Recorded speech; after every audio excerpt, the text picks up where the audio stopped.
Well, good evening, everybody, and welcome along to Watkins Glen for round 3 of the 2021 EuroNASCAR Esports Series in conjunction with I-CIN.IT and Sim Racing League Italy. Mark Werrell that's chatting to you now. What a night we've got ahead at this fantastic circuit, the spiritual home, you could argue, of road racing in the US, where this circuit can trace its route back to the 1940s. But the circuit that we are racing on this evening, which is the short circuit with the inner loop, so that includes the bus stop, is 2.45 miles, or just under 4 kilometres.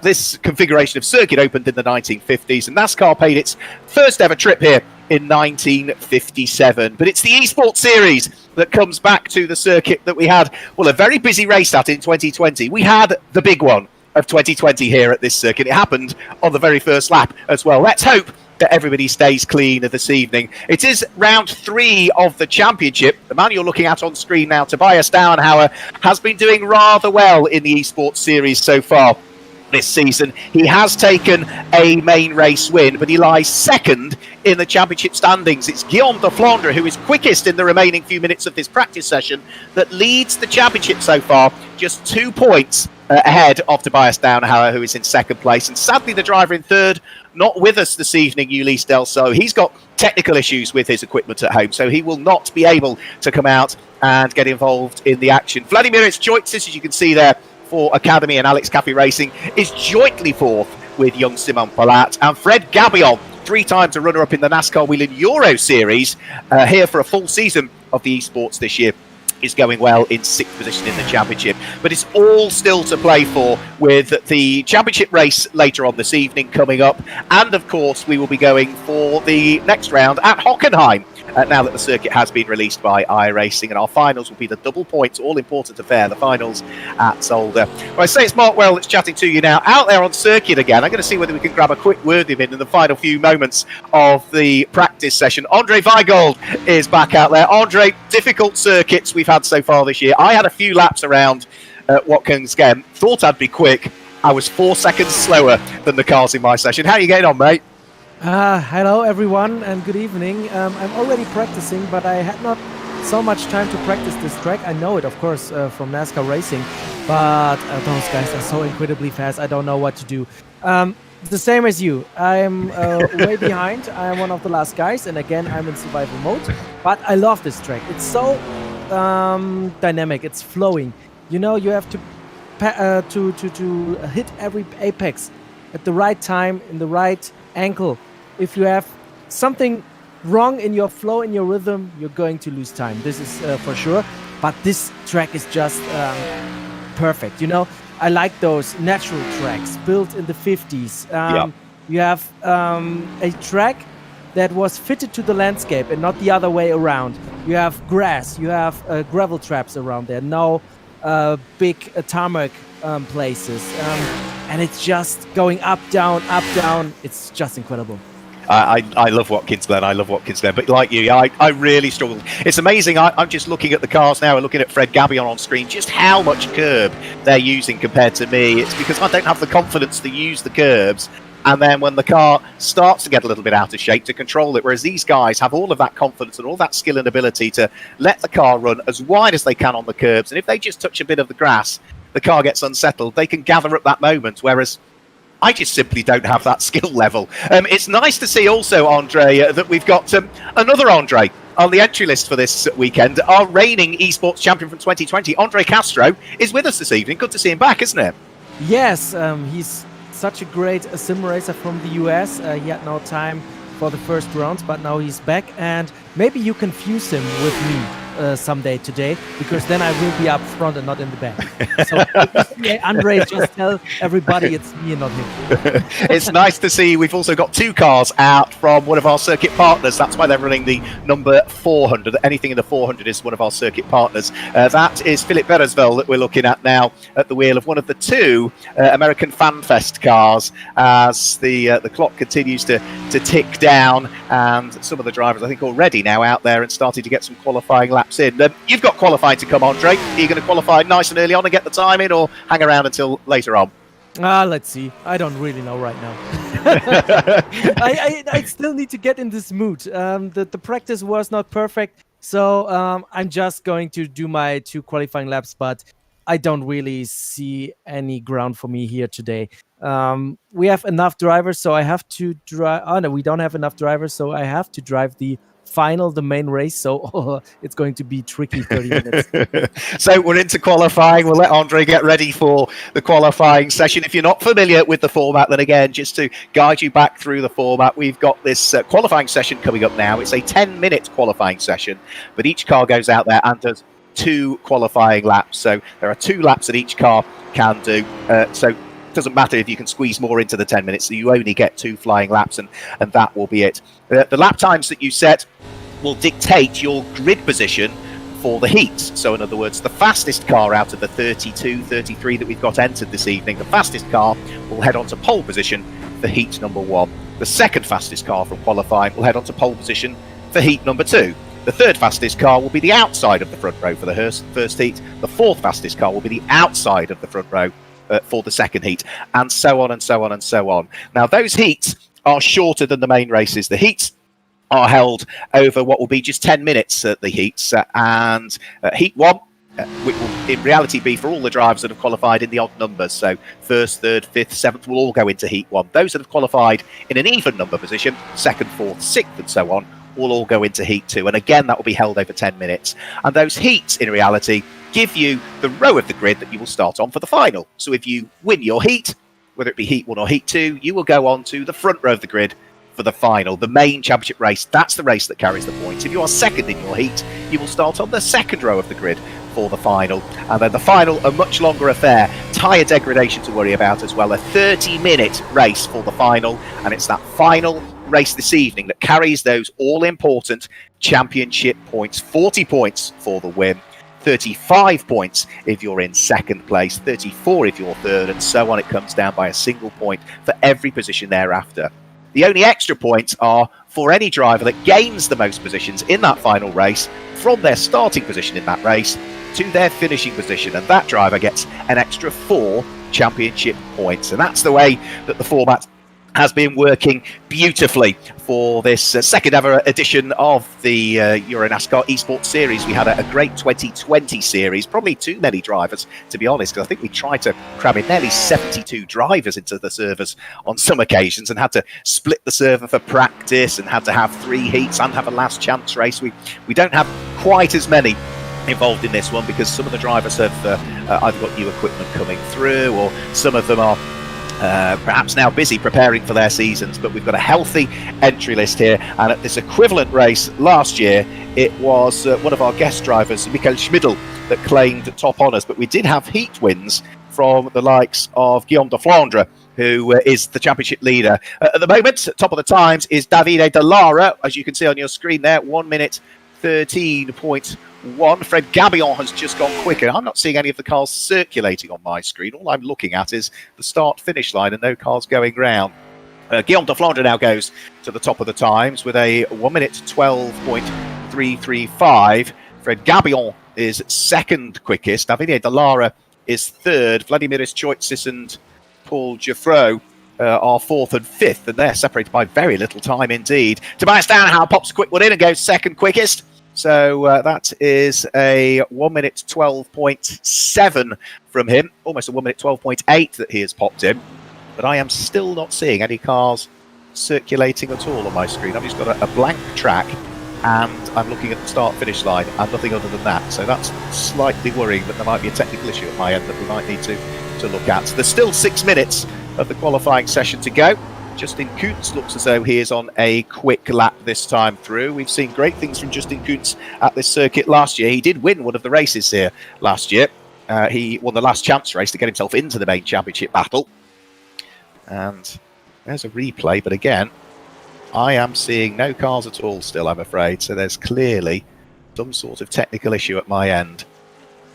So we've got still 4.5 minutes of the session that have ticked through. Luca Caniore is back in the championship, running car number 300. If you're not familiar with the numbering on the cars as well, I'll just guide you through that. Any car that is numbered less than 100, well, that is a driver that runs in the EuroNASCAR Pro Division. So that is for the top flight of European NASCAR racing. Any cars that are within the 100 bracket, so car number 100 to 199, those are for EuroNASCAR 2 drivers. Cars that run, or drivers that run in the EuroNASCAR Club Challenge, run in the 200s. Cars that start with a 3, i.e. they're in the 300s, are team members, so that could be a mechanic or a team manager, or maybe a member of a media part of that team. And cars that start with a 4, i.e. in the 400s, they're EuroNASCAR Whelen Euro Series guests and influencers and our track partners. So that gives you an idea as to the breakdown for it. Andre Weigold is there. Andre, have you been out and done your qualifying lap? I have no idea because I'm not seeing any cars out on track in qualifying. Very strange. Yes, maybe it's because you have entered as a driver. I don't know if this is a problem because I cannot see the other drivers too, just me. Yes, I got black flagged in qualifying. Go on, tell me more. What's happened? I cut it one corner in the out lap and I got a black flag. Oh dear. So, come on, I would have been at the end of the grid even when I posted a lap time. So no disaster for me. Well, as you said, you wanted to just stay out of trouble at the previous round that you had at Brands Hatch, and you managed to do just that. It's not easy, is it? These guys, you realise just how quick and how talented they are, whether it be as real race car drivers or as esports racers. Yeah, totally agree. Those guys are incredibly fast and they take it very serious because it's wheel championship points on the line. You can get some team championship points for the real life NASCAR Whelen Euro Series. So those guys are taking this all very serious and they are practicing a lot. And of course, they have the feeling to have to drive a car like this on a racetrack.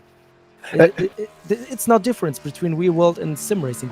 Those guys know how to handle a NASCAR car.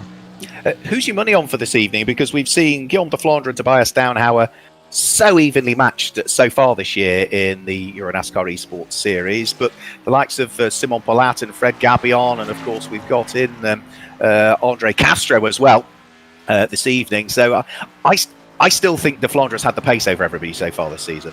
Your thoughts? Yes, I think so. I think Guillaume de Flandre is going to be the favorite for this race, but you have seen the chaos in the 2020 version when we have a big one in the first couple of laps or right at the start.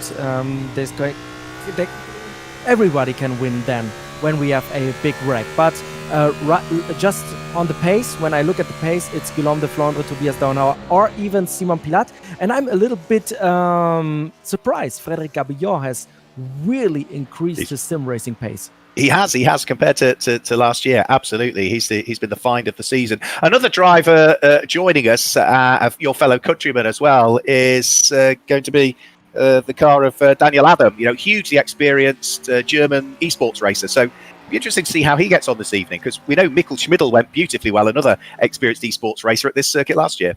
Yes, I know Daniel from the ovals on iRacing, so he's a expert on ovals in the NASCAR cars. I don't know how good he is on road courses, but when I take a look at his lap time, he's competitive.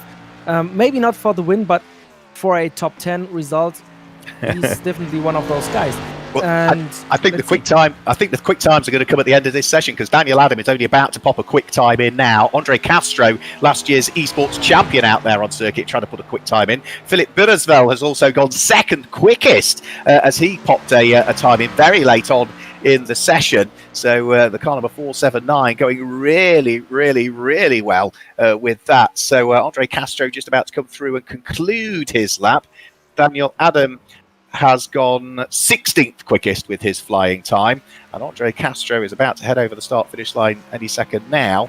And where is the number 122 going to end up? I think he might have. Yes, he does. He goes second quickest, so a great time put in by Andre Castro right towards the end. So they left it late into the session, very late on in the session, Andre, but our champion from last year is on the front row of the grid for his return to the series.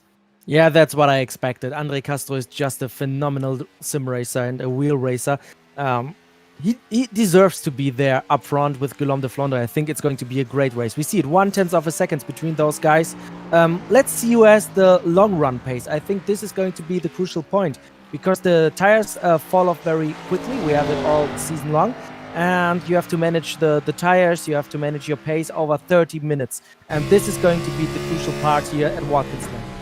Yeah, we'll wait and see. Qualifying is about to come to an end. There's only a few seconds left, but I think all of the drivers have largely already completed their qualifying runs and therefore are now just making their way back into the pit lane, or indeed waiting there for the first heat ready to grid up, because that is what is about to happen. Guillaume de Flandre will be starting this first heat from the pole position. So let's just run you through the way that they have lined up after qualifying. Guillaume de Flandre, quickest overall. Andre Castro, second quickest, so he will head to pole for heat number 2 that will be coming up shortly. Philippe Beresvel was third quickest, so he'll be in this heat that's coming up now. And Tobias Dauenhauer, who has gone so well in the championship and is lying second in the standings, was fourth quickest. Simon Palat was fifth, so he will also jump into heat number 1. Fred Gabion, what a great qualifying run from him in sixth place. Davide Dallara, Alessandro Bugatti, Vladimir Choitzis and Paul Duthreau round out the top 10. Gordon Barnes was in 11th, head of Stefano Gustavalle. We saw him go beautifully well last time out. Henry Turmola, Justin Kutz and Alain Muscaron round out the top 15, with Roy Hendricks in 16th place. Daniel Adam, maybe 17th in the end. Might have thought he'd have gone a little bit quicker, but as Andre suggested, maybe better on ovals rather than road courses. Giorgio Maggi, a disappointing 18th again. Santi Forzatorium and Alberto Panibianco round out the top 20. Then it's Chris Lehman from Max Lancer, Jakob Krafik and Luca Caniore returning for Cal Racing, head of Levi Lintercantu, Nave Towler, Patrick Hendricks, Reen Janssen, I always struggle with that one, Yevgen Sokolovsky and Francesco Garisto wrap up the top 30. Max Heilig, Igor Romanov, and that is the last of the runners that we have, Igor Romanov. So a very full 16 cars will join this first grid, and on the basis of that, we do not have Andre Weigold in this one. You could join me in commentary for this one, Andre, if you wish. Yes, of course. I'm there for you, always. Thanks, mate. So we're looking at Gordon Barnes here. So this is the 246 car of Gordon Barnes. We saw a chunk of him racing last year in the NASCAR Club Challenge as it was rebadged, car number 246. He was third in the Club Challenge in 2020. British driver, 46 years of age. He's done a bit of late models racing in the past, and I've seen him racing Formula V. He posted a picture of it on social media. His first ever car race at Silverstone in a Formula V, a Volkswagen Beetle engine, single seaters. So interesting to see how he goes. He lines up fifth on the grid. So Guillaume de Flandre, pole position, Andre, but Philippe Beresvel going beautifully well. Very young driver, is a young kart racer, local to the Hockenheim track, represented them last year and is clearly showing he's got some pace. Yes, and we have the Hockenheim ring uploaded to iRacing. It would be great to have a Hockenheim car driver win a race in this season. So maybe right before the home race, a race win at Watkins Glen. Why not? And I just wanted to add something on Andre Castro, who we will see later today. Gianluca Guiglia, our brain of EuroNASCAR, sent me a message. He said Andre got rid of his G27 wheel and got a new sim racing rig. I don't know what Andre's problem with the G27. I use it; it's perfect. So, but he has a way better equipment right now. So I have to say, considering he was the champion last year, the equipment he'd got was not at the top end of the market, let's say. But he did an amazing job to win the championship. He had an old Logitech G-Spec wheel. With newer equipment, it'll be interesting to see how he gets on. So 16 cars in this one. Guillaume de Flandre and Philippe Beresvel on the front row of the grid. Simon Palat and Davide Dallara on row number 2. Then it's Vladimir Choitzis and Gordon Barnes, Henry Tuamala and Daniel Adam. Alain Muscaron and Chris Lehman, Santi Volkswagen and Jakob Krafik, Levi Lintercantu, Patrick Hendricks, Yevgen Sokolovsky and Max Heilig are the drivers that are in this first heat. Remember, it is 10 minutes. They are just heading out of the top part of the circuit, so out of the outer loop and coming down the straight that brings them up towards what is in reality turn 6. If we sort of don't count the bus stop as turns as such, where you flick right, flick left, flick right. Very fast section of the circuit where you can use some curb, but fairly simple circuit, but it's so difficult to drive, this one.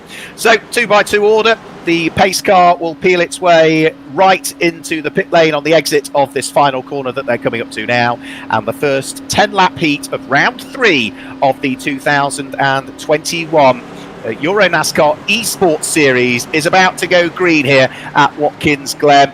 Pace car peels off, red lights on, red lights go out now. There you are, yep, there they go.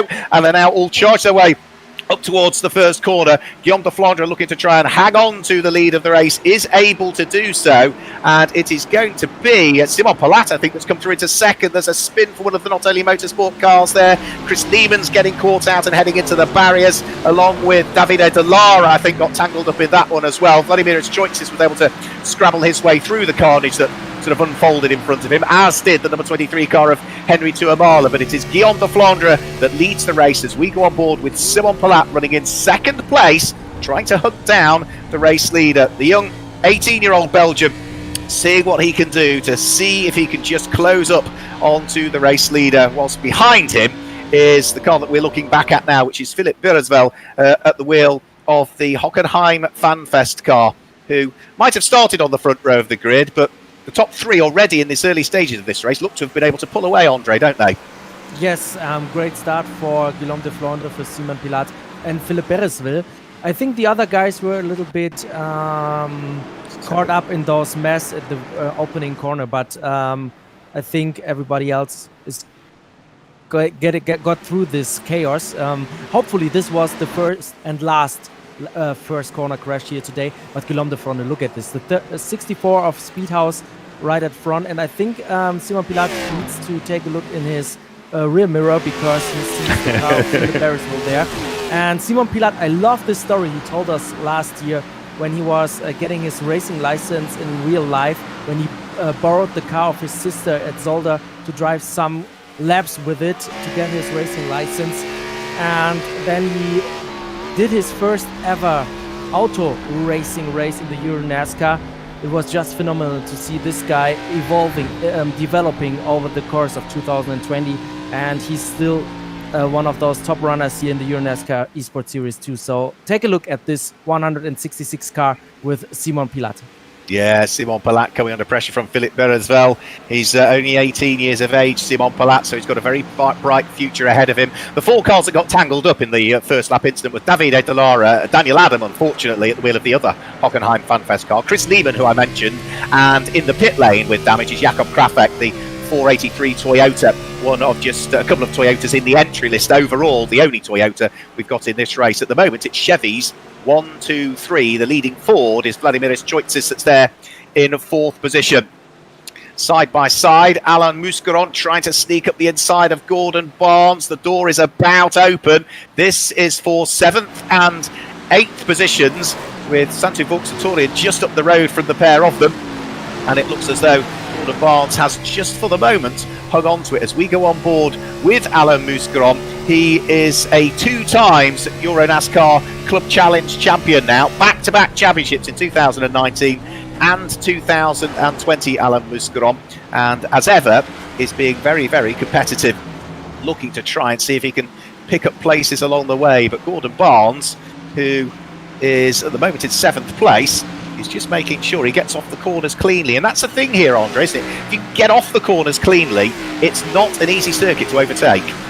Yes, it's all about finding the right apex and get in flow. What I told you before, when you mess up with one of those apexes, you have a problem with the rhythm of the whole lap.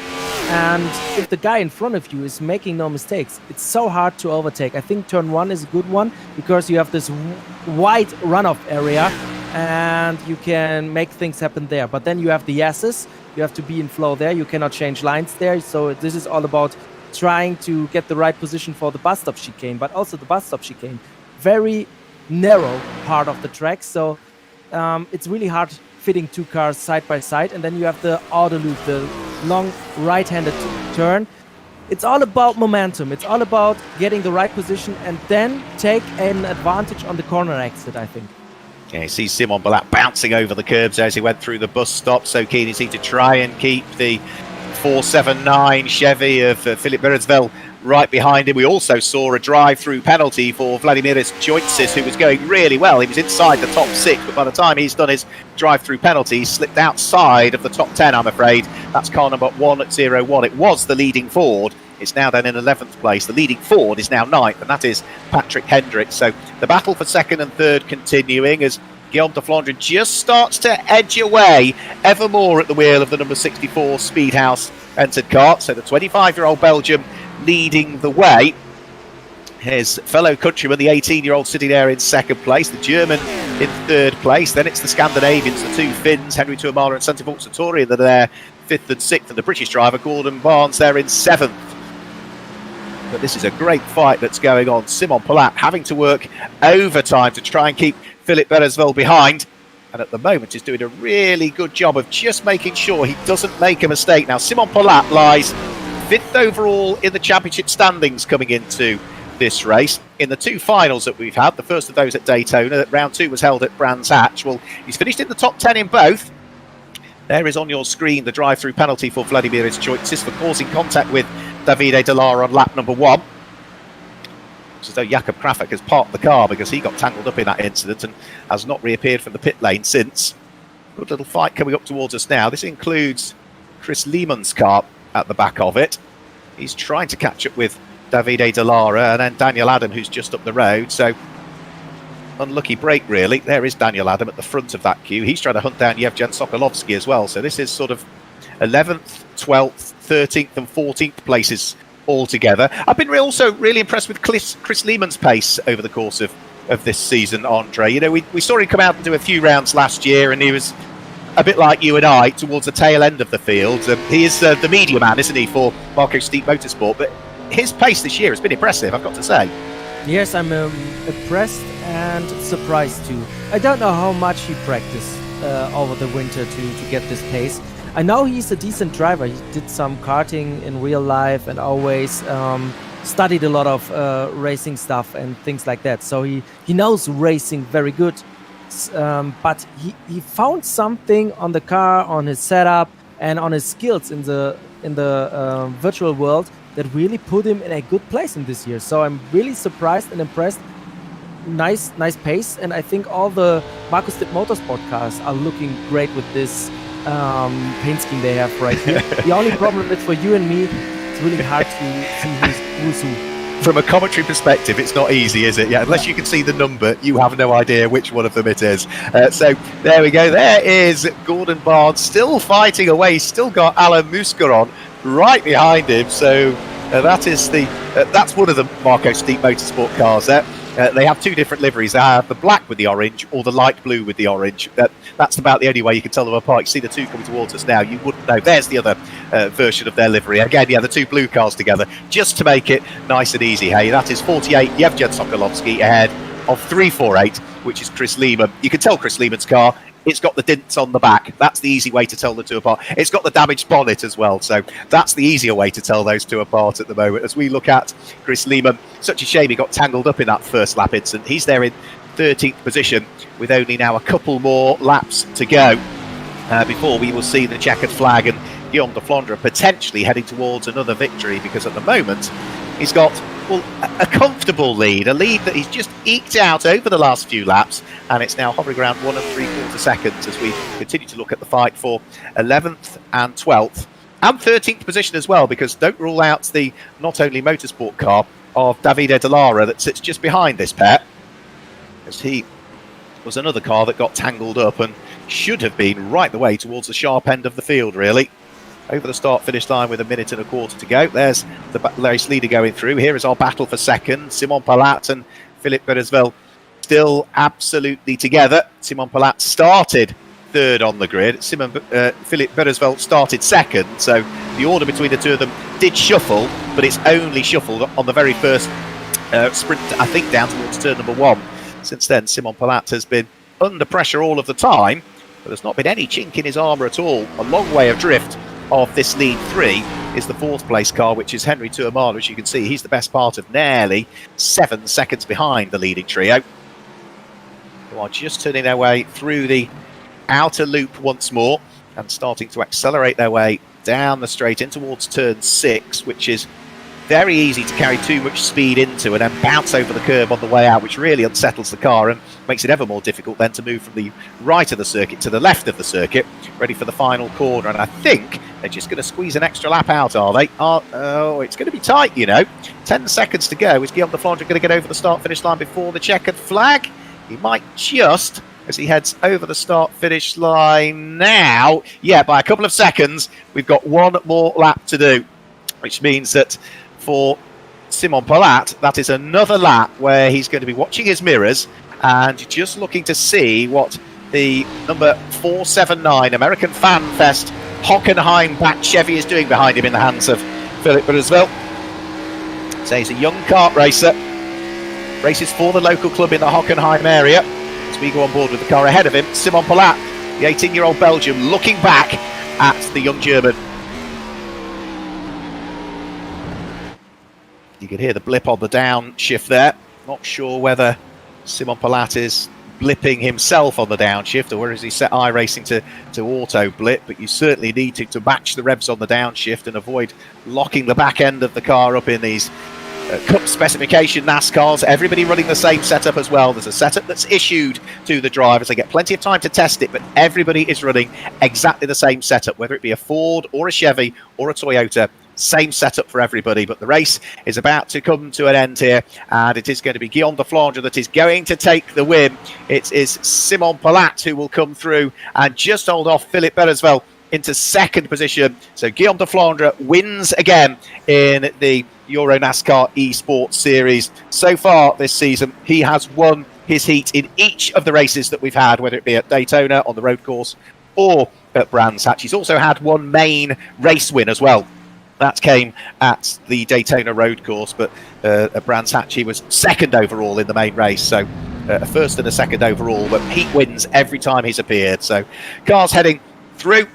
It looks as though after the leading trio, Henry Tuamala did indeed come through and finish in fourth position. Santa Vauxhall came through and finished in fifth place, and Alain Muscaron will complete the top six ahead of Gordon Barnes and Livy Lintercanto.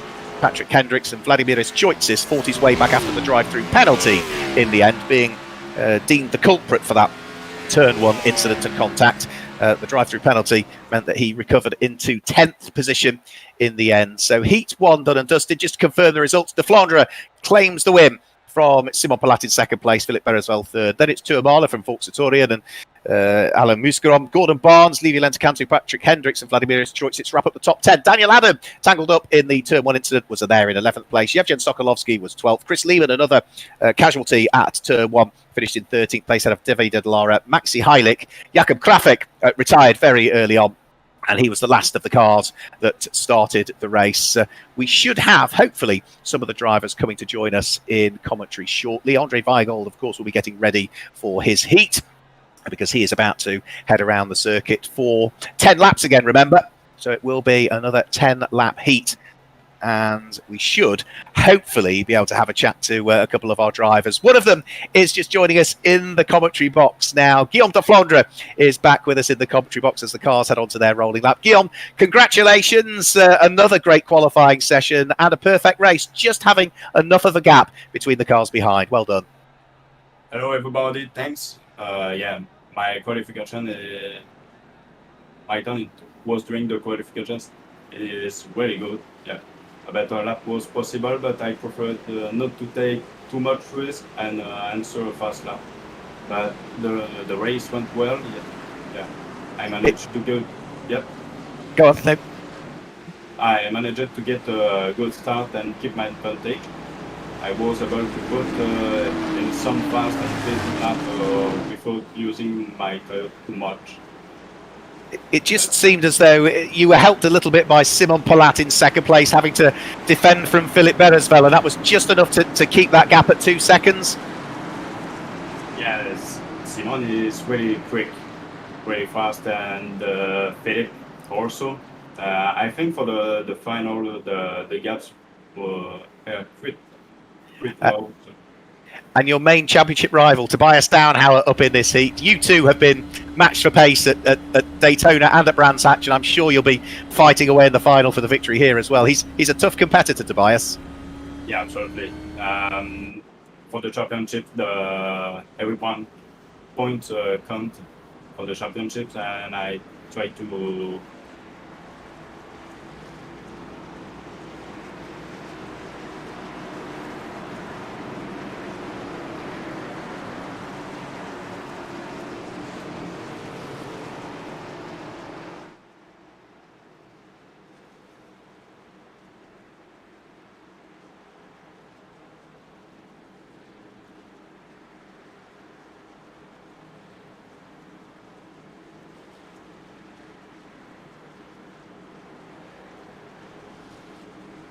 Championship. Then it's Nave Talor, Reen Jensen, Francesco Garisto, Igor Romanov, and Andrei Weigold towards the tail end of the field. So 16 cars in the first heat, 17 cars in this second heat. Remember, the heats really just tell you what row of the grid you'll be starting on for the main race, the one that carries the championship points. That's a 30-minute race that comes up after this one that we're about to start now. So safety car peels its way to the pit lane, red lights on, they're already accelerating, and as they head over the start-finish line, lights go off, and Andre Castro, the esports champion from 2020, returning to the series, leads the race. Oh dear, there's contact further back, I'm afraid, and one of the cars gets turned around. Andre Castro, it's leading the race. Fred Gabion is up into second position as a result of some of the shenanigans there. And Tobias Dauenhauer is down into third position. I think it was Roy Hendricks that got tagged into a spin, and a big moment there up onto the barriers, and back down right in front of one of his fellow competitors, I'm afraid to say. And that, I think, was Max Lancer. Yeah, Max Lancer having a big old accident there where he sort of had two wheels up on the top of the barrier, came back down again, and didn't still fully have control of the car, slewed across the circuit, and was taken out by another one of his competitors there, I'm afraid to say. So Heat 2, again, issues on the first lap. We haven't had the big one like we had in the 2020 version of this race, but already some of the cars are bearing the scars, I'm afraid to say, and I think Igor Romanov is one of them, because he's coming under attack from Andre Weigold, who's looking to try and squeeze his way through. No, door's going to close, couldn't quite make it there, so he headed up towards the penultimate corner. So Andre Weigold, one of our co-commentators and a member of the EuroNASCAR media team, he's a very good commentator in his own right, working his way up through the order. 3 places gained on the first lap, from 17th up to 14th position at the wheel of that, well, distinctly liveried car, the Dayglow yellow and Dayglow green car. Out front, Castro still leading. This is Nave Talor, the Israeli driver, coming under press from the number 18 car of Giorgio Maggi, who seems to have opened the door. The Ford alongside the Chevy has the inside line as they head up in towards the bus stop chicane. Should be able to make it through, and indeed, does go through. So place gains there for Giorgio Maggi. The next car he's going to want to try and close in on is going to be Luca Cagliore, who is the team manager for Cal Racing, who I think did the first round at Daytona. We didn't see him at Brands Hatch last time out, when we saw his teammate Stefano Gustavalle, who's one of the team members and the mechanics for the number 54 car for Cal Racing, finish on the podium overall. Gustavalle is in 7th place in this race, so just ahead of the boss by the look of things. But Luca Cagliore now coming under a bit more pressure. Now here's the replay of the start. So I think it was Roy Hendricks that got caught out on the brakes. He got a tag from behind, I'm afraid. Yeah, Roy Hendricks got a tag from behind. And I think that might have been Justin Kuntz that tagged him. And Alessandro Brigatti got tangled up as well. There's also another car on the exit there that got involved. So, yeah, Alessandro Brigatti probably came off worse than anybody. But I think it might have been Justin Kuntz that missed his braking point and just tagged the car ahead of him. Now, the barriers there was one of the not only motorsport cars that was bouncing around on the barriers, and that has dropped itself way down through the order now. Yeah, Justin Kuntz, stop go, 10-second penalty for causing an incident with Roy Hendricks. So that was what I saw at the start. Yeah, the original contact with Roy Hendricks that then triggered Francesco Garisto getting involved, and others as well. I think that is what is going to mean a drive-through penalty. Now that's Fred Gabion. He's outbraked himself, heading up into the penultimate corner. So Fred Gabion, who was in 4th position, is going to drop down to 5th, possibly even down into 6th place. Through goes Justin Kuntz. Fred Gabion is now back up into 4th. So yeah, the Picari lost the place too. All of a sudden then had to serve the drive-through penalty. So here's Fred Gabion. Too late on the brakes. Through goes Tobias Dauenhauer. Through goes Paul Jethro. And then by the time Fred Gabion scrabbles his way back onto the grass, through has also got Justin Kuntz. But he came straight into the pit lane because of the drive-through penalty. So 2 places lost to Fred Gabion, rather than, as it was, 3 in reality. Now what we're looking at here is Stefano Gustavalle in 6th place, the number 354 Chevy, trying to catch up with Alberto Panibianco. Now Alberto Panibianco has gained 5 places in this race so far.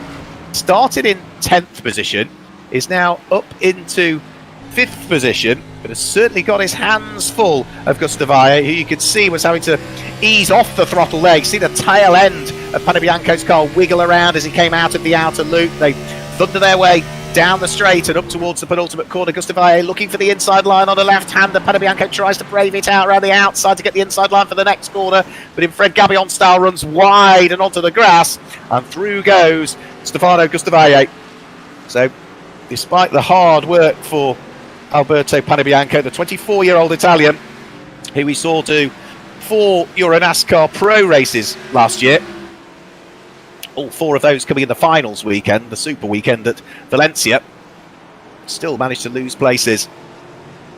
Alessandro Brigati's done a cracking job, you know, Alessandro Brigati. We're looking at the 108 car here. Brigati was involved, remember, in that first corner incident, I'm sure, and has now managed to carve his way back up through the order. Still 4 places lower than where he started, but he's back up into 8th place and going beautifully well at the moment, catching the cars ahead. Luca Caniore for Cal Racing is the next of those that is going to get picked off, I fear, here by the charging Italian. Racing for Victor Motorsport.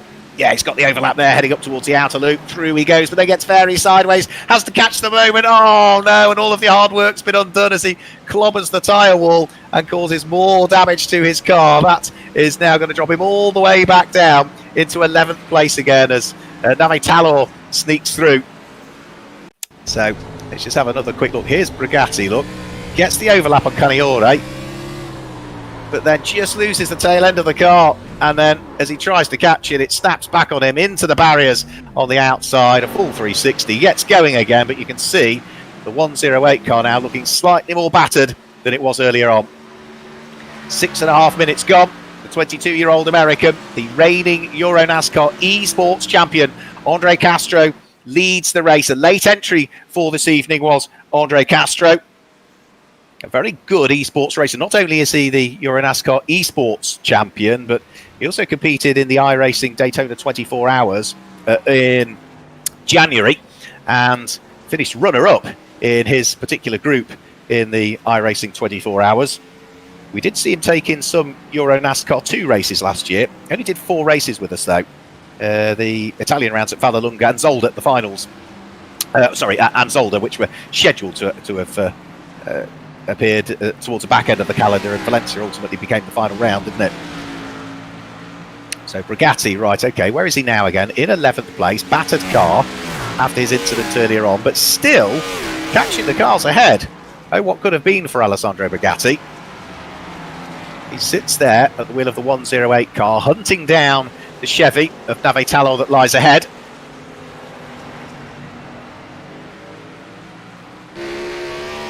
Nave Talor showing on the graphic on your screen as car number 191, but as you can see, the livery on the car showing it as 91.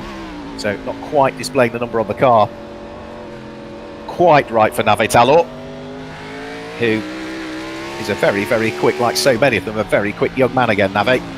Still a teenager, only 19 years of age, I think, still Nave. Another driver that we saw do 4 EuroNASCAR 2 races last year, appeared at the finals in Valencia, the super weekend as it was badged. Boy, Hendricks coming under pressure. This is Giorgio Maggi that's looking to try and squeeze his way through. Hendricks sitting in 7th place, Giorgio Maggi in 8th place, but Roy Hendricks is going to have his work cut out there because most of the front bodywork is missing off the car. He's only got a minute and a half still to try and hang on to it, but Giorgio Maggi is pushing hard. Giorgio Maggi, runner-up in the EuroNASCAR 2 Championship, remember, back in 2019. He finished in the top 10 in the Esports Championship last year as well, did Giorgio Maggi.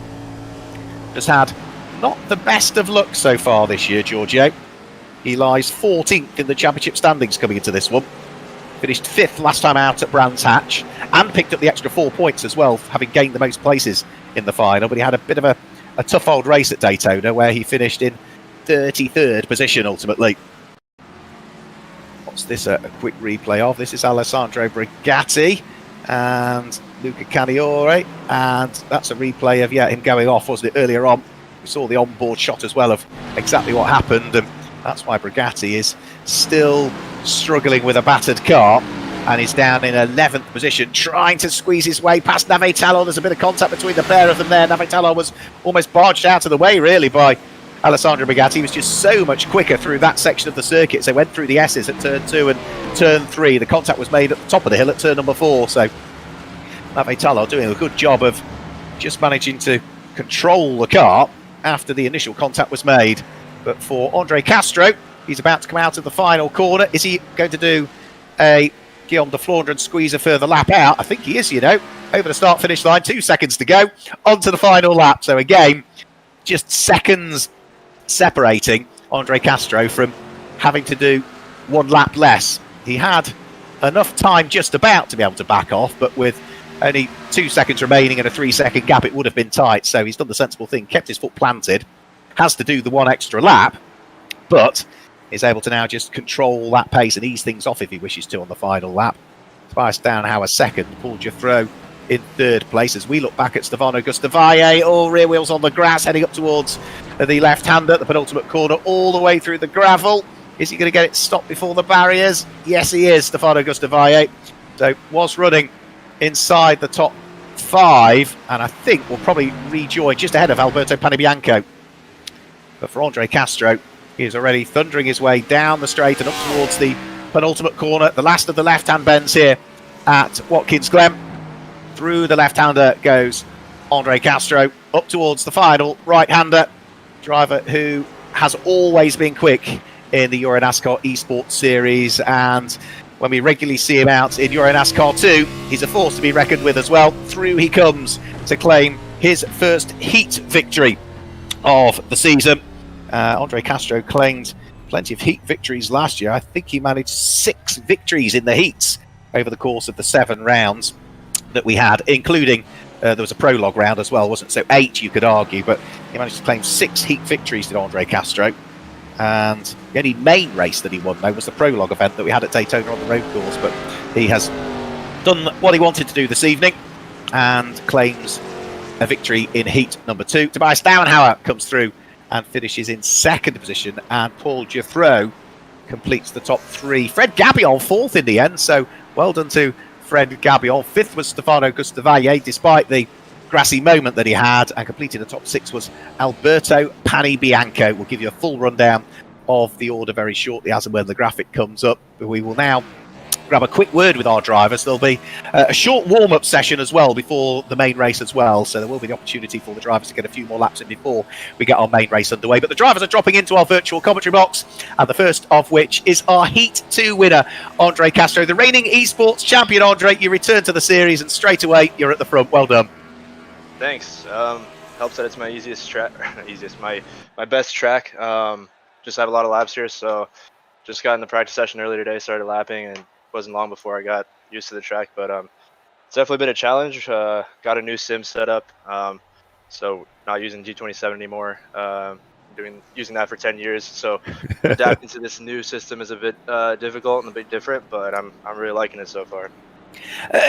How different is it? I mean, I've recently moved away from a Logitech to a Fanatec, and with load cells in the pedals, and it's night and day difference, isn't it? We're trying to sort of say to people that maybe aren't as familiar with, it is like having the right equipment in terms of a racing car. You upgrade your equipment, it's a different feel for the driver, but the feel it gives you once you get used to it is so much better. You can go so much quicker. I think so. I mean, I think for me it's about shaving a couple tenths off at the top. Especially in these cars. I think in the open wheel stuff and GT, I think I can gain a bit more time actually, just because these pedals really allow you to, and even the wheel just allows you, the direct drive allows you to feel a little bit more. But, yeah, even just my seating position and everything is better. But no, it's good to be given the 122 car here by DF1 a good run, and it's a lot of fun driving this new sim. So I'm pretty excited to debut it and see what we got. How frustrating has it been for the first 2 rounds that we had at the first of which was at Daytona on the road course and at Brands Hatch for you not to be able to compete? Because understandably your studies are very important. You've been focusing on that, so sim racing has to come secondary to that. But it must have been hugely frustrating still. I mean, in a way, I think we already proved we could do well just winning the championship last year. So I think if that hadn't happened, it would have been a bit more frustrating. But This race I also wasn't supposed to be able to do it, but since it got postponed, I'm able to do it now, so I'm pretty glad for that. But yeah, no, just it's great fun. So I'm glad to be back and see what we got here with all the EuroNASCAR guys. They're really quick, and Guillaume is really quick, so we'll see what we got. It's a good little family, isn't it? It's good to be back. Yeah, absolutely. I haven't seen all these guys in a couple months since I think Zolder was my last race, so yeah. It's good to see everybody again, talk to old friends and stuff, and yeah, having a lot of fun. Well, congratulations on the Heat 2 win. Hopefully we'll get to chat to you after the final as well, where you'll, I'm sure, be on for a strong result. Thank you so much, Mark. So hopefully the fans enjoy it. It's a good show, and I love this track, so we'll see how it goes. Good luck, mate. Well done, Andre. There we go, Andre Castro. Andre Weigold is still there in commentary with me, because I can see you're looking at the camera at the moment rather than driving around the track. So you're not bothering with the warm-up session. No, I don't care about the warm-up. But I think I wanted to give you one more information. I think there was a last lap clash between Navitalo and Alessandro Brigatti, because I passed the wreck car of Navi, and I saw Alessandro got black flagged. So I think there was something going on in the last lap. And I finished 11th. And now I have to start 22nd. So I'm a little bit afraid. I think I have 12 cars behind me at the start. Can you find me an emergency line where I can just park my car when they go to turn 1, please? If you're that worried about it, your best bet is don't grid up. Don't grid up. Start from the pit lane, Andre. Damn, that's a good idea. No, well done. Well, 11th place, that's knocking on the door of a top 10. Yes, I'm totally happy. And I think one of those team managers who are with us here today, also with the 300 and so on cars, would be very happy, because there was not a single scratch on my car. No, well done you. Andre Castro back at the top again. Guillaume de Flandre, Tobias Downhour. For me, any one of those three this evening. Yes, totally agree.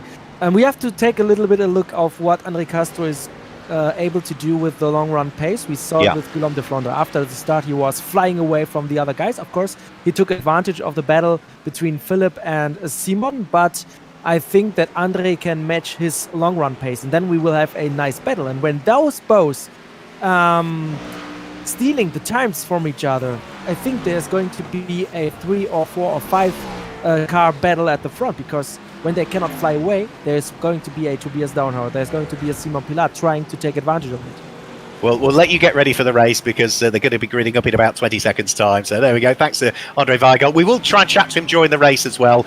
If I ask to go over to him and he's just not ready, he'll simply say, can't chat now, Mark, and we'll come back to him, because we want him to enjoy his race. We want to try and get that perspective from what it's like as a driver, and Andre is an experienced sim racer.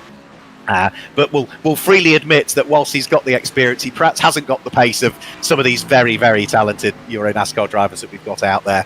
And I ought to say team members including with that, because in free practice, Chris Lehman is 5th quickest at this stage. Daniel Adam, who is a very experienced esport racer, but is, of course, representing Hockenheim, our American Fan Fest event that takes place there, was 8th quickest. So we've got some cars that are sort of numbered in the 300s and the 400s, which are our team members and our track partners and VIPs and influencers at the sharp end. So for the feature race then that is coming up now, it will be Guillaume de Flandre and Andre Castro on the front row of the grid. Simon Pilat and Tobias Downhour on row number 2, and Philippe Beresvel and Paul Geoffroy on row number 3. Row 4 will be Henry Tuamala and Fred Gabion. Row 5 will be Santa Vauxatoria and Stefano Gustavaglie.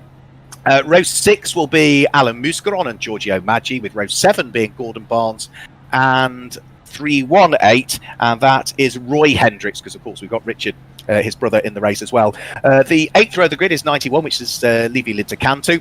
He has for company Luca Caniore. Then on row 9, it's 307. That will be Patrick Hendricks, and 346, which will be Reen Janssen. Vladimir Choitsis and Francesco Garisto line up on row number 10. Row 11 is going to be Daniel Adam and Andre Weigold. Row 12 Just something moved around then. Row 12 is going to be Yevgen Sokolovsky, I think, and Nave Talor. I think we'll probably leave it there because the cars are already heading off around their formation. Now, remember, this is the race that carries the championship points. There are 40 points for the race winner towards the tally of the EuroNASCAR Esports Series. 35 for the driver that finishes in second place, 34 for third, and so on. It diminishes by a point for every position from there. The driver that gains the most places, starting position to finishing position, will also pick up an extra 4 championship points. And Andre alluded to earlier on, remember, once we've crowned our EuroNASCAR Esports champion, that champion in the Esports Series will also gain 40 points towards the team's championship for the 2021 NASCAR Whelen Euro Series when we get it underway. And of course, we do get it underway in the middle of May at Circuit Ricardo Tormo in Valencia, which has taken over the date that should have been the Vallelunga race, but Vallelunga's been moved to elsewhere in the calendar with dates as yet to be confirmed. So we'll keep you posted as what's going on with the EuroNASCAR calendar, should there be any further changes. But yeah, pencil it in your diary, 15th and 16th of May, we have the NASCAR Grand Prix of Spain at Circuit Ricardo Tormo at Valencia.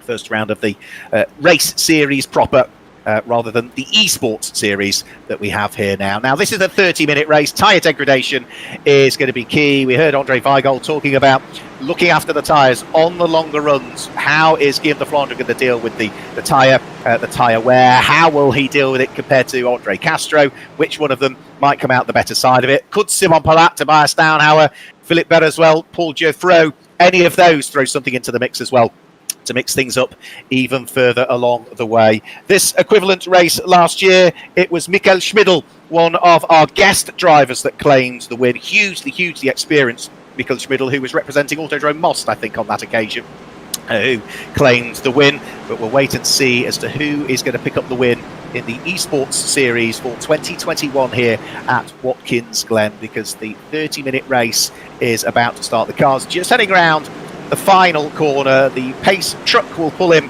to the pit lane entry on the right-hand side. It does look as though Andre Weigel has taken my advice and has decided not to grid up. See the car in the pit lane, and we're about to go green here. You chicken, Andre. Tobias Downhauer is looking to try and grab the lead of the race from Guillaume de Flandre. The two of them side by side round through turn number 1. Andre Castro's there in third position. Oh dear, one of the Not Only Motorsport cars has got tangled up in the background, and that's had a chain reaction, which is dropping cars down through the order, I'm afraid to say. I think it might have been Levi Lintekantu that got tangled up. I think Justin Kuntz has got tangled up in that as well, maybe towards the tail end. Let's have a quick look. No, Daniel Adam, I think, and Jakob Krafek have also, I think, had a few issues down there. But for Guillaume de Flandre, it has gone to plan. He is out front and leading the pack of cars as they head up towards the outer loop at this stage. De Flandre leads, Downhauer in second place. We're looking at Fred Gabion, the Frenchman, at the wheel of the Toyota, who's running in 5th position and is having an absolutely cracking run. Chevy from Ford. The Toyota of Gabion sits there in 5th. Up towards the left-hander, Henry Tuamala completes the top 6 at this stage. Then it's his fellow countryman Santiago Victoria that's there in 7th. The Frenchman Alain Muscron is 8th. And then it's the two Dutch drivers, the two Hendricks brothers, Patrick from Roy, they're in 9th and 10th position. But for Simon Palat, work to be done here to try and carve his way up through the order, having got tangled up in the early stages. You can see damage to the front of the car, lots of damage to the tail end of it. Yeah, there's the Not Only Motorsport car I saw getting tangled up. That was Nave Talor, who I think was the first to get sideways. Let's just have a quick look. Nave Talor, yeah, couldn't quite see what happened there, but the chain reaction was Francesco Garisto, Vladimir Choitsis, several others all got mixed up in that, including Reem Jensen as well, Daniel Adam, Chris Lehman, I think Maxi Heilig and Gordon Barnes all were involved in that first corner shenanigans. And as a result, that means that some of them have got huge amounts of work to do still. Problems there, I'm afraid to say. And I think, is that Igor Romanov? Yes, it is. Yeah, Igor Romanov that's had a spin. Let's just have a quick look. How did that happen? All on his own. Yeah, lost the tail end of the car. Oh, almost took out his teammate there as well. But just, I think, able to sneak through there was Levi Lintekantu, that would have been. But yeah, just as he was rotating there, Igor Romanov, The two cars made the lightest of contacts, but Lintacantu just brushed off him rather than cannoned into him, and it meant that Lintacantu got away with a fairly heart-stopping moment, I think, there. Davide De Lara's had a great run through the order. What a fantastic couple of laps for the number 89 car in the hands of the Italian. He has worked his way up to 10th position, having started 27th on the grid. 17 places gained for him. So a really good first couple of laps. 16 places gained for this car as well, which is Max Lancer. He is now hot on the heels of Andre Castro, who was another one that got tangled up in the early stages. See damage to the tail end of his car, having won his heat. Didn't all quite go to plan, did it, when the lights went out before old Andre Castro? Spoke to him after his Heat 1 win. He was looking forward to the race, but he's now down in 18th position, I'm afraid. So not even 5 minutes into the race as yet. That is 3-4-8. Chris Lehman, now I saw him disappear. I think he got towed back to the pit lane. He did the sensible thing. Problems with his car. Moves it out of harm's way on the exit of turn 1 up towards turn 2. And has been towed back to the pits, and he resides still in the pit lane at the moment, whilst Guillaume de Flandre out front, leading the race from his main championship rival, Tobias Downhauer. The gap between the pair of them hovering around 0.8 of a second at this stage. So on to the back straight. Speeds begin to build all of the time in these cars, hitting the best part of 290 kilometres an hour as they get to the fastest points of the circuit. 292 is the top speed we've seen from Guillaume de Flandre, 292 from Patrick Hendricks as well, so pushing nearly 300 kilometres per hour. Great fight going on between Alberto Panebianco, who is fighting away with Giorgio Maggi at this stage. Now, Panebianco is another driver that's had a stellar run through the order. I mentioned Davide De Lara having gained 17 places. I mentioned Max Lancer having got 16 places, but 18 places gained for Alberto Panebianco. Levi Lintacantu, drive-through penalty for the number 91 car for causing an incident with Alain Muscaron in his DF1 Racing Chevy. So that's Lintacantu that will be destined for the pit lane at the end of this lap. And Levi Lintacantu is running in 19th position at the moment. But this fight for 12th and 13th, fantastic stuff.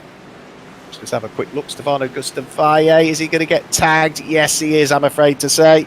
And that was contact by Alberto Panebianco that pitched him round. So poor old Stefano Gustavalle was, I would say, the innocent party there. The door was open a little bit, so maybe Panebianco just thought there was enough room to get his nose up the inside, and once he'd committed to that, then I think the door closed a little bit. But he was certainly not alongside the driver's door at the point the contact was made. We go on board with the reigning EuroNASCAR Esports champion, Andre Castro, looking to try and get up the inside of Luca Caniore's Cal Racing Chevy that lies ahead. Having to lift off the throttle, damage to the front of it, body panels missing off the back of it. The Italian pushing hard to try and work his way further up inside the top 15. 13 places lower than he started, of course, having won his heat earlier on. He's got the overlap here on Luca Caniore. Is he going to get up the inside? Yes, he does. See the nose of the Chevy dip. Up the inside he goes. Place gain there. So Andre Castro moves up into 14th place. Luca Caniore, team manager for Cal Racing, drops down into 15th. For Andre Castro, now he's got clear track ahead of him to see whether he can catch the next batch of cars ahead. That will be Giorgio Maggi and Alberto Panebianco that are the next two cars, and they are having their own little squabble just further up the road. You can just see them in the distance. Back to the battle for the lead of the race. Well, it was 0.8 of a second, the lead advantage. It's been halved. Tobias Downhauer is pushing hard. Now, we're still only 7 minutes into this race. The drivers need to consider what they're doing on the long runs, but the battle for the lead of the race is really beginning to hot up now, as Tobias Downhauer is trying to reel in his main championship rival. Remember, there's only a couple of points separating this pair in the championship. Of Guillaume de Flandre has had a win and a second. He leads the race. Tobias Downhauer was 4th at Daytona and took a win last time out. Paul Geoffroy gets a drive-through penalty for causing an incident with Simon Palat on lap number 1. So race control are being kept very, very busy indeed with all of these things to look through, and also being kept very, very busy, because I can see him concentrating and his arms moving all the time, is Andre Weigel. Andre, is it? It's never a convenient time around here, but how are you getting on? I followed your advice and I started from the pit box, and when I came out there was trouble right in the pit exit, so I have to leave the track before the line, so I got black flagged and a stop and go penalty because I had an unsafe pit release because there were cars standing in front of me. But you know, I'm in the rhythm right now. I'm like the guys who were involved in this first crash. I'm with those guys, but my car is totally fine, so I have an advantage here. But right now I have a good rhythm, a good flow, and I just try to make my stuff. And I hope. I'm sorry for all the guys who are going to be wrecked, but I hope there will be some wrecks so I can pass some damaged cars. We'll let you stay in your rhythm there. We'll leave you to it for the moment. We'll come back and join you a little bit later on, because the battle for the lead of the race has increased only by 1/10 of a second, really. So it was down into the low 0.3s. It's now almost up into the 0.4s, but it does look as though Tobias Downhauer is going to pick up a bit more of a toe again as they head onto the back straight, which means that the lead advantage just comes down again, back to 3/10 all of the time, whilst Philippe Beresvel is hovering around in the background as well. He is within a second and 3/4 of the race leader, Guillaume de Flandre. So the top three not quite together, it's a pair, and Philippe Beresvel just that little bit further back. So it's Chevy from Ford, Chevy, and then Toyota. Fred Gabion is running in 4th position at the moment, on for what I think might be his best result in the Esports Series if he stays where he is. He's got a bit of a gap between him and Henry Tuomala, who is there in 5th place. And Santa Torian wraps up the top 6. So the Scandinavians, the Finns, having a good run here this evening. Nose to tail for the lead of the race, though. The gap's down to just 0.2 of a second as they come over the start-finish line. We are a third of the way through the race as well. And Guillaume de Flandre is now being asked a few questions of Tobias Downhauer. Now, as a result of these two squabbling, it's also just allowing the 3rd place car, the Hockenheim car, to close in. That's Chris Lehman again, who we've already seen have issues earlier on, and what he's doing is he's continuing around the full circuit actually to get the car out of the way. So again, sensible driving by Chris to just get that car out of harm's way again and getting it towed back to the pit lane. So yeah, back to Philippe Beresvel. He's doing a really good job. The leading pair are squabbling, they're holding each other up, and as a result of that, Philippe Beresvel, because he's just far enough away from them, he's not getting compromised. His lap times aren't, so he's closing up all of the time. So the top 3 cars separated by 1 second and 3/4 at this stage. Here's the battle for 8th position, and that's Davide De Lara looking to try and squeeze his way through, and does so. Sneaks through and past Patrick Hendricks. So Davide De Lara, now that is 19 places gained for him. He is on a par with the most places gained, because also on 19 places gained is Alberto Panabianco. And if we get drivers that have both gained the same amount of places, the extra 4 championship points go to the driver that finishes ahead of the other. So in this case, Davide De Lara, 19 places gained, but he's in 8th place. Alberto Panabianco, 19 places gained, he's in 11th. So the extra 4 points would go the way of Davide De Lara because he's higher in terms of classification in the race. But that's where they are at the moment. Alberto Panabianco, right, just as I say that, forget everything. Alberto Panabianco, drive-through penalty, I'm afraid to say, for causing contact with Stefano Gustavaglia. We saw that happen at turn number 1. I did think that he was perhaps a little bit keen to show his nose up the inside when there was a gap there. To be fair to Panabianco, there was a gap there. Often in the background is Daniel Adam, we just saw there. But yeah, Panabianco was, I think, a little bit too keen to try and show his nose there. Too much curb for Daniel Adam. Oh dear. And then I'm afraid there was contact with one of the Marco Steep cars there. So yeah, just too much curb as he was heading round through turn number 4. too much curb on the inside, unsettled it, and Daniel Adam could not recover the car again. So with Panebianco poised for the pit lane, it does look as though at the moment in 8th place Davide De Lara could be on for the extra 4 championship points, the most places gained here. For the lead of the race, Tobias Downhauer has now dropped away a shade more from Guillaume de Flandre, and actually closer to him now is Philippe Beresvel. So de Flandre leads by 0.6 of a second. Tobias Downhauer has just 0.3 of a second between himself and the car in 3rd now, so it's all starting to shuffle around again. A bit quicker through the bus stop chicane now, I think, is Tobias Downhauer over Philippe Beresvel.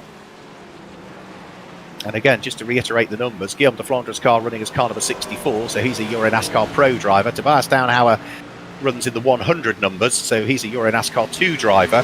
Philippe Beresvel, his car runs in the 400s, 479, so he is one of the EuroNASCAR Whelen Euro Series either guests or influencers or track partners, and in the case of Philippe Beresvel, it's the track partner, because we go on board the Hockenheim American Fan Fest Chevy that runs in 3rd place. Great view of the leading pair ahead.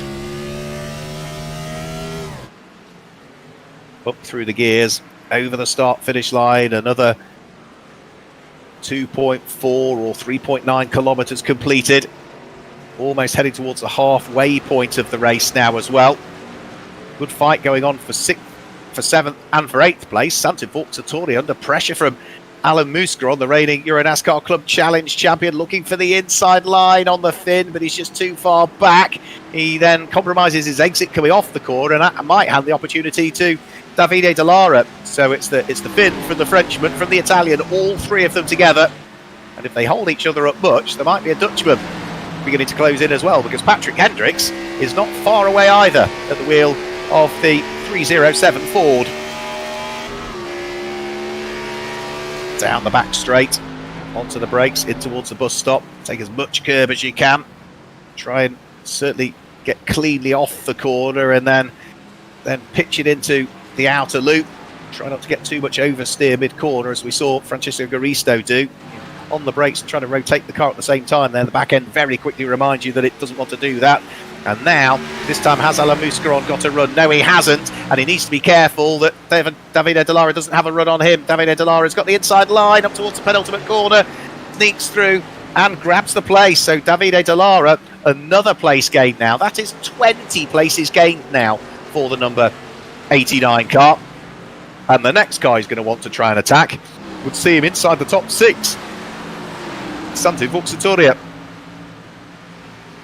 For the lead of the race, Guillaume de Flandre now is back towards 0.8 of a second, which is what it was earlier on. He's got cars to deal with in terms of backmarker Lapri as well before too much longer. And hopefully they will move neatly out of the way. For 11th place, Andre Castro still trying to feed his way through the order. He's got Paul Duthroux's Ford directly ahead of him. Paul Duthroux, who will be doing the Club Challenge in 2021 with Speedhouse, which is who he's racing for in the Esports Series. Ex-kart racer, under pressure from the reigning Esports champion. See how much curb Andre Castro takes. All the way through the bus stop, almost onto the grass as well on the exit of it, trying to straighten up that exit as much as possible. There's still almost half of the race to go. Quick catch-up again, if we can, with Andre Weigold. Andre, we're now halfway through the race. Tyre drop-off, how are you getting on? Because you've now raced for an extra 6 minutes in this race than you did in your heat. For me, it's fine, but I have a very slow pace. I just try to keep the car on track and enjoy those laps here with those guys. For me, it's a little bit a lonely race because the guys in front, I can see them, but they are miles away, and I think I have a good advantage on the guy behind me. So everything's fine. I'm in 28th right now. And everything's fine. The car is like brand new. If you want to buy it afterwards, you will not find a single scratch. We will find scratches on Alan Muscaron's now, though, because something kicked off at turn number 1. Oh dear, yes, it was the I think Patrick Hendricks that got tangled up with Alan Muscaron. The two of them had been battling for position. Let's just have a quick look. Yeah, Alan Muscaron is trying to attack Davide De Lara as they head into the braking area. Oh yeah, I think it was, just missed his braking point there at the wheel of the 3070. Patrick Hendricks had just got into the left rear quarter panel of Alan Muscaron and turned him around. I don't think there was any intent there, but Alan Muscaron came off worse, really, than Patrick Hendricks, because Muscaron's now dropped to 14th. Patrick Hendricks is running in 9th position. Davide Dallara, what can we say about this guy? He has caught, and he has now got past Santa Vuxatoria. So the Italian at the wheel of the number 89, not only Motorsport Chevy, is now 21 places higher than where he started and is inside the top 6. So surely, if he keeps things clean for the remaining 12 minutes, those extra 4 championship points are going to be going his way. And what are his lap times doing? His last lap, bearing in mind a bit of overtaking to do, 1 minute 17.0. So at the moment he's slower than the cars ahead of him, i.e. he's not going to catch any more, but that included an overtake, so it's the clear laps now that's going to be popping in. They're the lap times we need to keep an eye on. Andre Castro also looking to try and hoist his way back up through the order. Remember, he was way down following problems earlier on. Well, the Heat 2 winner is now back inside the top 10 and is hot on the heels of the Speedhouse car of Paul Giuffru, the number 264 Ford. As for manufacturers, Chevy leading, Ford second, Chevy third, Toyota fourth, and the rest of the top 6, 5th and 6th, 2 more Chevys. Paul Giuffru in 8th place, under pressure from Castro. As we look down on it from the copter cam up towards the left-hander at the penultimate corner. This is the fight for 9th and 10th, with Patrick Hendricks not that far away in 11th place, and Giorgio Maggi's not too far away either, the Swiss driver, running in 12th place, the former EuroNASCAR 2 runner-up. There is the number 18 car. It's in the hands of the runner-up in EuroNASCAR 2 from 2019. Has claimed championships in the past, though, as well as Giorgio Maggi. He was a champion in Formula Avalon, as it was called, which is a single-seater series that exists over in China. He was champion in that back in 2015. Back to the leader of the race, Guillaume de Flandre, still just over half a second ahead now. It was up to 0.8 of a second. It's whittled back down to 0.6 again. The top 3 cars, actually, are covered by less than a second. De Flandre, Downhauer and Philippe Beresvelt at the wheel of the Hockenheim American FanFest car, having a great run. We go on board with Tobias Downhauer, rear bumper cam, looking back at the Chevy that sits behind. All of them still looking pretty immaculate. I don't think they've had any rubbing of bodywork. Now, Tobias Downhauer was a little bit untidy there, I think, just coming out of turn number 1, which has dropped him away from Guillaume de Flandre to the shade of a 10th of a second. Philippe Beresvelt is close, but is too far away to try anything at this stage. You can see the car still moving around. Andre Weigold moves neatly out of harm's way as the leading trio go by. There's more traffic as well that they will need to deal with before too much longer, and I think that might be Levi Lintercantu that they're coming up to. No matter where you look, though, there are still battles going on. This is Roy Hendricks now, who has caught up with Santu Vuxatorian Chevy. So it is the Marco Steep Chevy under pressure from a Hendricks Ford. But the leaders have dealt with the traffic and are now heading round through the penultimate corner up towards the final right-hander. And there's no chink in the armour as yet for Tobias Downhauer, just making sure he stays where he needs to be. As we said, so important to get cleanly off these corners, and as long as Tobias Downhauer does that, it's going to make it very difficult for Philippe Beresvelt to try and thread his way through.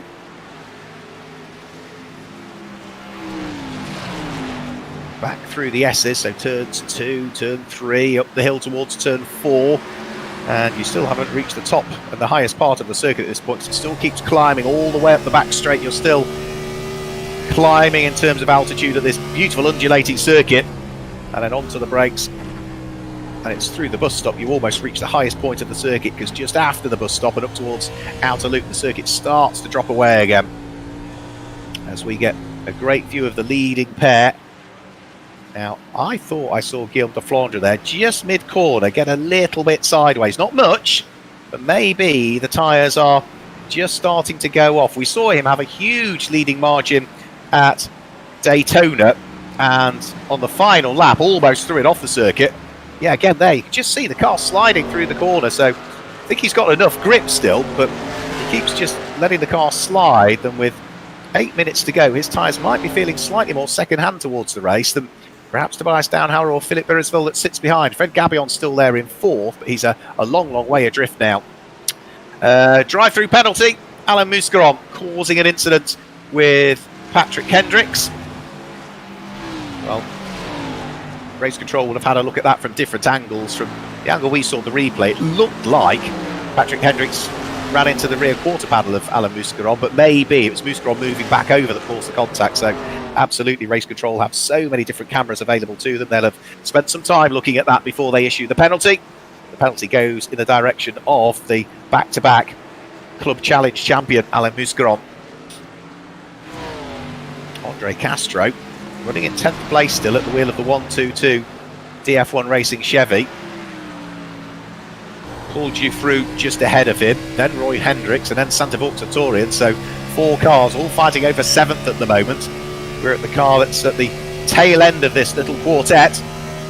The American trying to hunt down the 264 car of Paul Dufresne that lies ahead. The Frenchman. Paul is, again, as with many of the drivers, still a teenager. He's, 17, 18 years of age. That's all Paul Dufresne, and he has just about unpicked the pocket there of Roy Hendricks and should be able to squeeze his way through. Hendricks a little bit squirrely at the wheel of the Ford coming off the corner, but he has the inside line heading up towards the next turn, but already Paul Dufresne is through. So up to 8th for the Ford, the white Ford. Then Hendricks runs wide at the next corner. That's going to allow Andre Castro through. So, yeah, the number 318 Ford losing 2 places there. First of all to Paul Dufresne, then to Andre Castro at the wheel of his Chevy. Now, there's going to be traffic for this gaggle to deal with now. Still 4 of them all together, 7th, 8th, 9th and 10th place. Levi Lintacanto it is that moves, I think, neatly out of the way and allows them through. So that has dealt with the traffic, or the traffic sort of just got out of the way and made it nice and easy for them, which was sensible driving by the driver that was about to go a lap down. And we are now into just about the final 5 minutes of the race. You can see there to the left of your screens, Davide Dallara, 21 places gained from his starting position down in 27th position. A really, really good run from him. Have another quick catch-up with Andre Weigold as well to see how things are going. We saw Andre being lapped by the race leaders, the 481 Chevy. You stayed neatly out of the way, did what you wanted to do. You've kept it clean all race. How are the tyres feeling, though, at this stage? Still fine for me. Good. I can keep my pace. I'm in 118 laps right now, and it feels nice. So I have no problem with the grips right now. But I want to add something. I think on my screen it said that Patrick Hendricks got a penalty and not Alain Mousqueron. I don't know if it's right, but that was the message I had on my screen, just for you to know. Yeah, right, it was the other way around, was it? Right, okay. There's a replay of what happened when Philippe Beresville managed to grab second place, straight up the inside of Tobias Downhauer, heading into towards turn number 1. Runs a little bit wide, which you can do coming off that corner, but was able to hang on to the position. So Philippe Beresville for Hockenheim American Fan Fest now up into 2nd position, and Tobias Downhauer down into 3rd place, while still sliding the car around in the lead is Guillaume de Flandre. Now, has Philippe Beresville got anything else that he can throw at Guillaume de Flandre? Now, at this stage of the race, I think Philippe Beresville has a quicker car under him and potentially a better set of tyres, because he has very quickly gain that place over Tobias Downhauer. Even quicker, he has pulled away, and now he is absolutely on the bumper of the race leader. Just a 10th of a second separate Guillaume de Flandre from Philippe Beresville for the lead of the race. There are 3 minutes to go, so maybe another 3 laps at the very most. And Beresville, I think, has looked after the tyres a little bit better than de Flandre, who again just seemed to be sliding the car on the very edge of adhesion onto the brakes at the end of the back straight, in towards the inner loop, or bus stop as it really ought to be known, and then starting to accelerate their way round through the outer loop. They've got a gaggle of traffic as well just up the road from them that will come into play, not so much on this lap, but on the next lap it certainly will, because they are going to catch that traffic and they're going to have to deal with it.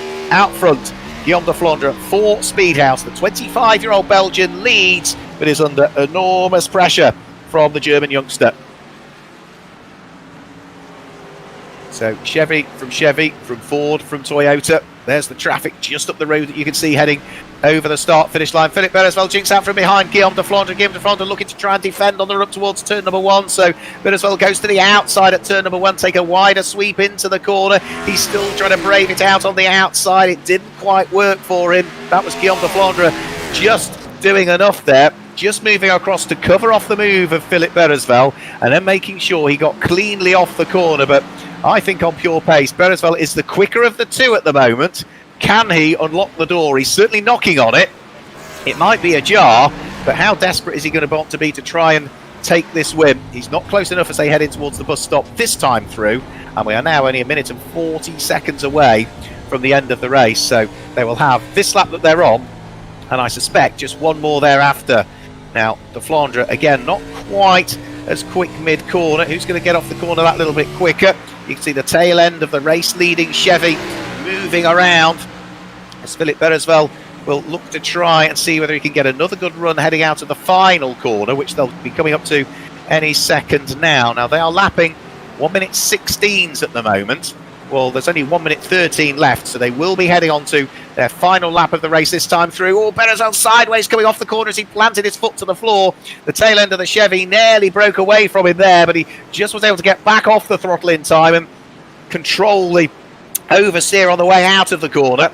And that has just dropped him a car length away from Guillaume de Flandre, right at the critical point that what he wanted to do was try and grab the lead of the race. Well, if anything, now he's further away from de Flandre than Tobias Dauenhauer is off his rear bumper. So the gap first to second is bigger than the gap second to third.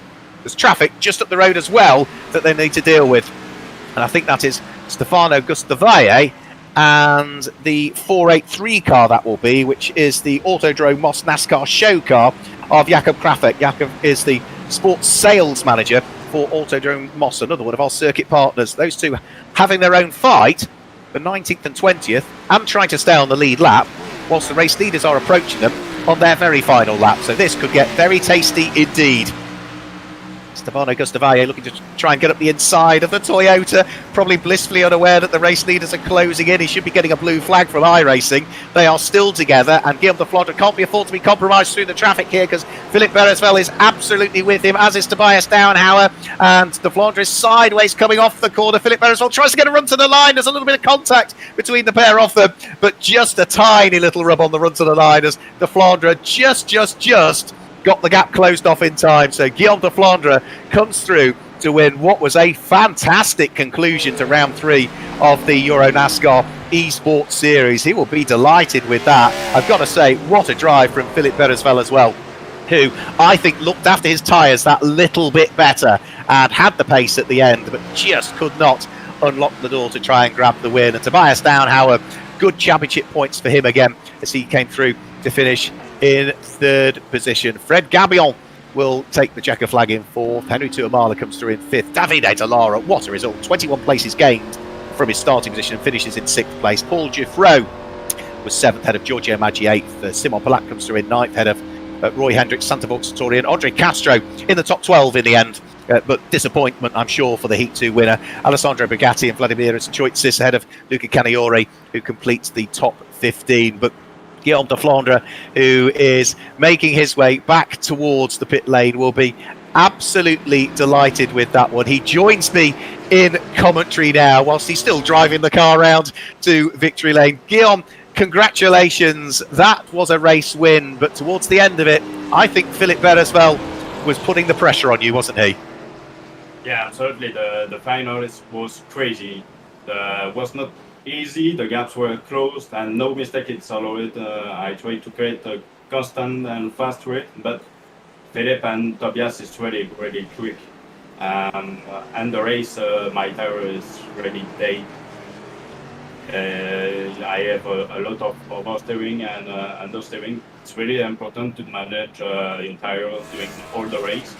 But Watkins offers more possibilities than one such, and all the drivers have more room without being in the way.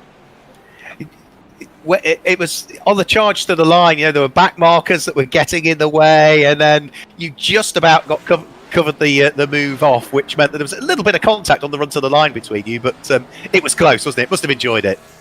Yes, quite close. Philip tried to overtake on the start-finish line. I tried to close the door, but yeah, a little contact, but I think it's the race.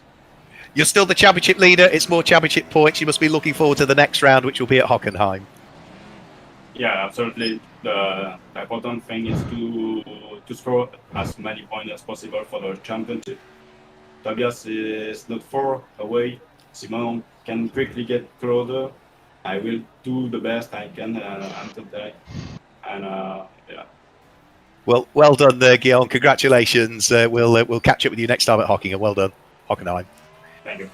Let's bring in the driver that almost got the win on the run to the line, Philip Bear as well. Philip, congratulations. It just seemed to me as though you were sitting there in third, looking after your tyre. Well, perhaps Tobias Stauenhauer and Guillaume de Flandre were taking a bit more life out of theirs. It almost came good. Yeah, nearly. But Guillaume very, very fast. Very, especially in one lap pace. I was able to save a lot of tires behind Tobias. The race was very, very fun. Sorry for Tobias to hitting him on the start-finish train once. I don't know if he wanted to let me pass or something. He just braked. I'm sorry for hitting him. Yeah. We saw two cars. I mean, it's great to see you back. We saw a little bit of you last year as well. It's great to see you back in the series. Two cars from the Hockenheim Fan Fest, and that's the next round, isn't it, of our esports series, the newly released Hockenheim circuit on iRacing. Will you be joining us for that one? Yeah, I will be joining us. Sorry, but in the 480 car, not in the 479 car. The 479 car will be piloted by Stefan Quesin. So you're looking forward to that, a circuit that you know well. Yeah, of course. And of course, next time out, after the run here, you'll be wanting the overall victory. Maybe, yeah. Maybe. He will. He absolutely will. Congratulations, Philip. Great to chat to you. Well done. Thank you.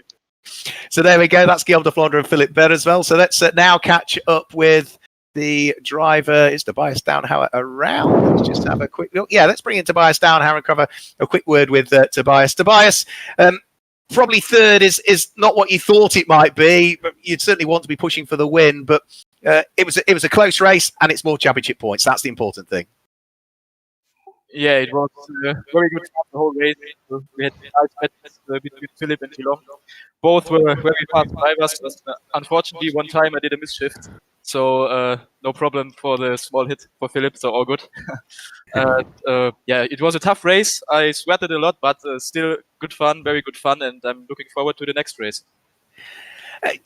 We were talking about tyres dropping off and Philip saying he thought he'd looked after his tyres sitting behind you. Did you see quite a lot of drop off and that was why you were perhaps struggling towards the end? Yeah, maybe a bit, but I think I had a good speed the whole race on. Maybe I could attack Guillaume if I didn't do the shift. So yeah, I think we all three had a very good pace the whole race, and yeah, good fun.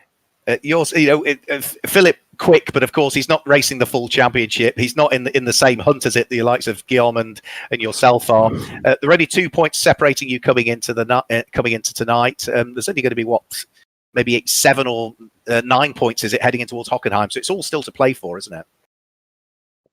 Yeah, of course. I'm looking forward to the next race. Hockenheim is my home track, so it's a track for all of us, and I think it will be very nice to drive. And we also have the double points weekend at the end, so the championship is still ongoing, and yeah, I'm looking forward. It's going to come down to that final race. We all know it. That's what will happen. Well done. Congratulations again, Tobias. Well done. Thank you. And let's bring in, because he joins us in the commentary box, let's bring in Fred Gabion. Fred Gabion is here. Fred, congratulations. It's great to see you going so well in the esports series this year in the Toyota. Hello, Mark. I'm happy to hear you. Yeah, obviously, I have not the pace to follow the first guy, but it was really fun. I was able to avoid the crash at the first corner. So after I was just driving and don't make mistake. And the car is really hard to drive, but it's not so bad for an old guy on a eSport racing. Old guy, you're still younger than me, Fred. You're still younger than me. Yeah, I know. You look at what you did last year in the Esports Series. Have you been spending more time on iRacing and more time on esports? Because this year you've had the pace at every track we've been to, and last year you were quick but weren't quite as high up the order. I spend lots of time on the sim. Yeah. I've bought some new steering wheel, new pedals, chassis, everything, because I don't want to be slow on a car in real or in sim racing. So I spend lots of time, but it's not really easy to understand how to drive a car on this simulation. On all simulation, it's really hard because the feeling is really not the same, but it's really fun to drive, and I'm really happy to be part of this championship.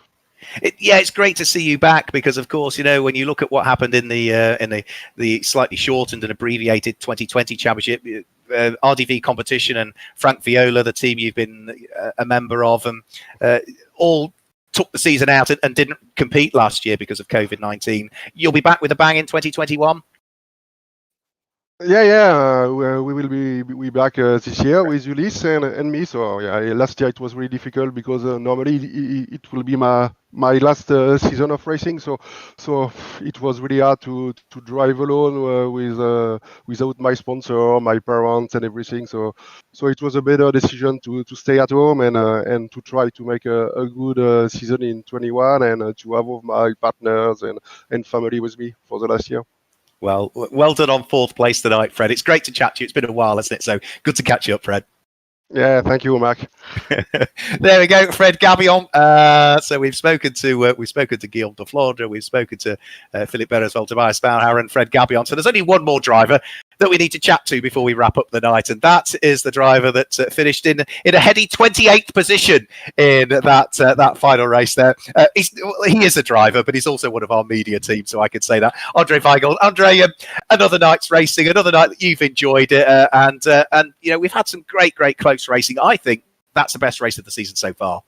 Yes, I've heard it. I had your voice always during my ride around the Watkins Glen circuit, and it sounded like a very fun race from a spectator's view.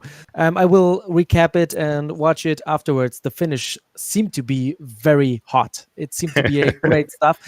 For me, it was a quite boring race because I was lonely all the time. I took a look at what happened at my start. I started from the pit lane, and I went out. And there's a line. You cannot cross it before going on the track.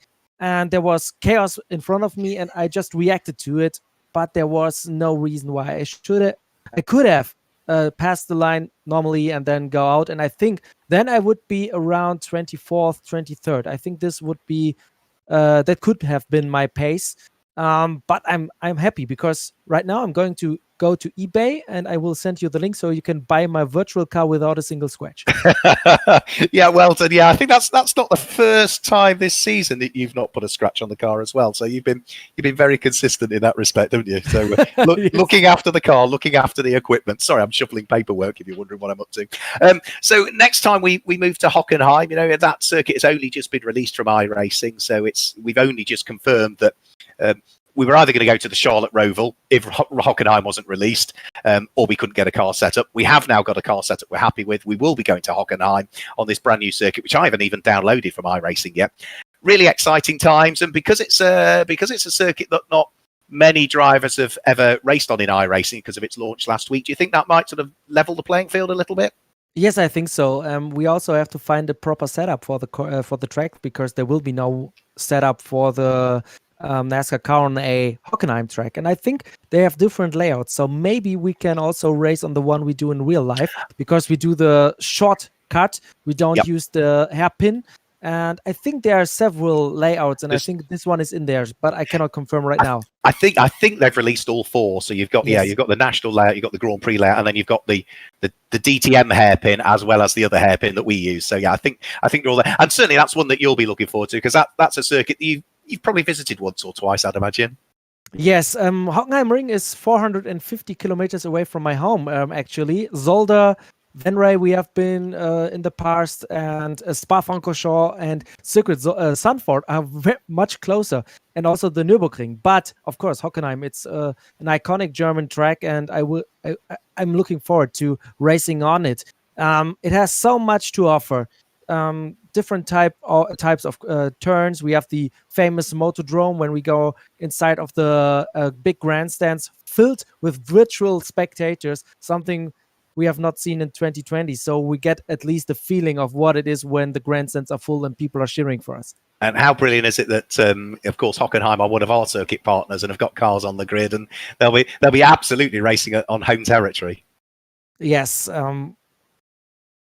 It's just fantastic. I don't know what to say. It's just fantastic. Okay, well, thanks, Andre. There you go, Andre Weigold, who joined us again to chat things through and give us that driver's perspective. So congratulations, him. So that is it for the moment. So our next round, as we say, will be at the Hockenheimring. Now, remember, this round here has been rescheduled, so this should have happened on Tuesday evening. So the Hockenheimring round will be on Tuesday, the 23rd of March. So that is a week tomorrow. We will be at the Hockenheimring for round 4 of the EuroNASCAR Esports Championship. And remember, you can head on to the website as well, EuroNASCAR.com, and pick up on all of the dates for the main NASCAR Whelen Euro Series when we get real racing underway, because we are scheduled to start that on the 15th and 16th of May with the NASCAR Grand Prix of Spain at Circuit Ricardo Tormo in Valencia. So from myself, Mark Werrell, and the whole EuroNASCAR team, hope you've enjoyed this evening's racing. Join us on the 23rd of March where we'll be at the Hockenheimring. Until then, goodbye.